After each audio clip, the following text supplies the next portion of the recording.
masih ada Ustadz Agus tadi sudah menjelaskan ya sebenarnya halalan thayyibah, kemudian ada beberapa hal-hal yang memang sudah dianjurkan ya oleh Islam sendiri pada saat seorang wanita ini sedang hamil nih. Sebelum kita lanjutkan tausiah dari Ustadz Agus, saya ajak dulu nih teman hati untuk menyimak artikel berikut ini. 5 buah yang tidak boleh dikonsumsi ibu hamil. Ada nanas hingga pisang nih teman hati. Nanas dapat menyebabkan kontraksi rahim yang tajam yang dapat menyebabkan keguguran pada trimester pertama. Semangka, kandungan gulanya tinggi dalam semangka dapat meningkatkan kadar glukosa darah jika dikonsumsi berlebihan. Lalu ada sifat diuretik, semangka juga dapat mengeluarkan nutrisi penting bersama dengan racun dari tubuh. Pepaya tidak dianjurkan untuk ibu hamil karena dapat menyebabkan suhu tubuh naik dan tidak baik untuk kehamilan. Tomat kalengan ternyata juga harus dihindari karena semua makanan kaleng karena mengandung pengawet dalam jumlah yang tinggi. Pisang tidak dianjurkan juga nih teman hati untuk ibu hamil, penderita alergi dan juga diabetes gestasional. Wah, ini ada beberapa buah nih yang sebenarnya tidak boleh dikonsumsi. Nah, lalu baiknya kita mengkonsumsi apa nih? Baik, jadi gini Kak Yasir. Sebenarnya ada beberapa buah memang dilarang ketika kondisi ibu mengalami suatu permasalahan. Misalnya tadi diabetes gestasional.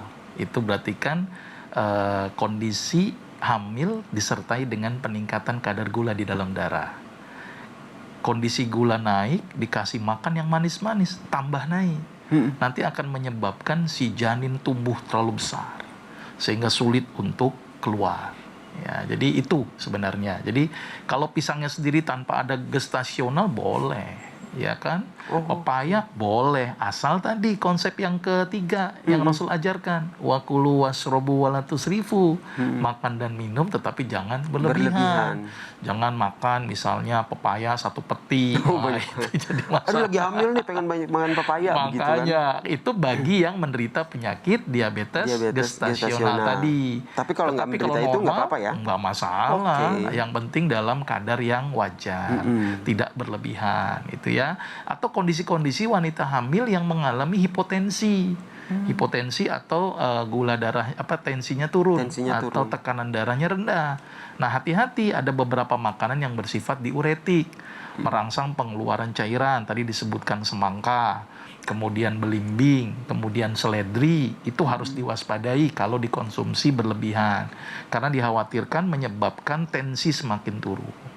Jadi kalau dalam kondisi hamil tanpa ada keluhan sih no problem, asal dengan jumlah yang wajar. Kira-kira begitu. Termasuk misalnya dari kurma. Kurma itu kan bagus untuk wanita pada saat mau melahirkan. Boleh nggak pada saat trimester 1, trimester 2? Boleh. Boleh. Tapi dengan kadar-kadar tertentu. Mungkin jangan makan 1 kotak, itu jadi kontraksi. Karena memang kurma itu mengandung beberapa zat. Salah satunya tadi mampu mengaktifasi oksitosin.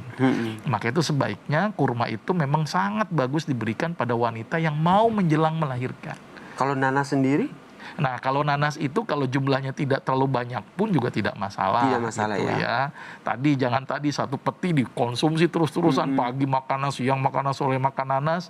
Nah, itu juga cukup berisiko. Memang ada beberapa zat yang mampu mengaksitasi hormon oksitosin. Ya, hormon yang menyebabkan timbulnya kontraksi pada rahim. Itu kira-kira Kak Yasir. Nah, menarik nih teman hati. Nah, di meja kita, di tengah-tengah saya dan juga Dr. Agus juga ada beberapa makanan ya, bahan pangan Iya.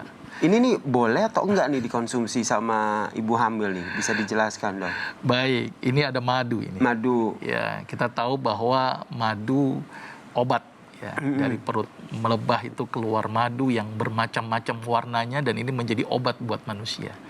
Jadi saran saya ketika hamil daripada pakai gula pasir, madu. Oh iya tuh. Ya, itu jauh lebih aman. Bagus nih, bagus nih. Karena kalau terlalu gula pasir juga berisiko menyebabkan diabetes kalau jumlahnya terlalu banyak. Tetapi kalau pada madu aman karena ada enzim diastase. Ya, diastase pada madu itu ciri khas bahwa ini berasal dari lebah dan indeks glikemiknya tidak terlalu tinggi. Dibanding gula pasir. Jadi tidak menyebabkan peningkatan kadar gula darah karena dirilis secara perlahan. Ini madu sangat bagus sekali. Ini kemudian zaitun, luar biasa ini ya. Jadi dalam surat Abasa itu dilanjutkan dalam kata-kata wazaituna wan nakhla. Zaitun dan kurma. Nanti saya terangkan di kurma. Juga dalam surat At-Tin, wattini wazaitun. Ya. Jadi disebutkan kata-kata zaitun. Zaitun ini ternyata mengandung asam lemak tak jenuh. Tak jenuh ganda dan tak jenuh tunggal. Paling tinggi di kandungan asam lemak tak jenuh. Kita tahu bahwa sebaiknya seperti apa itu? nah, berarti? pada wanita hamil sangat direkomendasikan karena dia mampu meningkatkan kadar HDL Oke. atau kolesterol baik, dan dia juga tinggi asam oleat. Dia juga tinggi kandungan antioksidan, polifenol dan flavonoidnya cukup tinggi.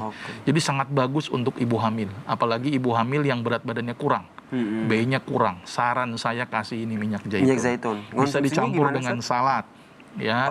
Dicampur dengan salad. Dengar kata Ustadz, menarik nih, bagus, diminum lagi semuanya.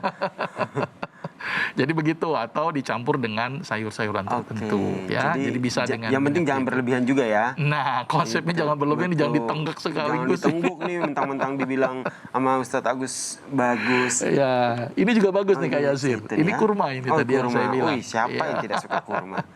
Bahkan Maksud dalam saya. beberapa hadis itu disunahkan konsumsi 7 butir kurma setiap pagi, ya. Jadi kurma ini tinggi kandungan kalium. Kalium itu berperan penting untuk kontraksi otot.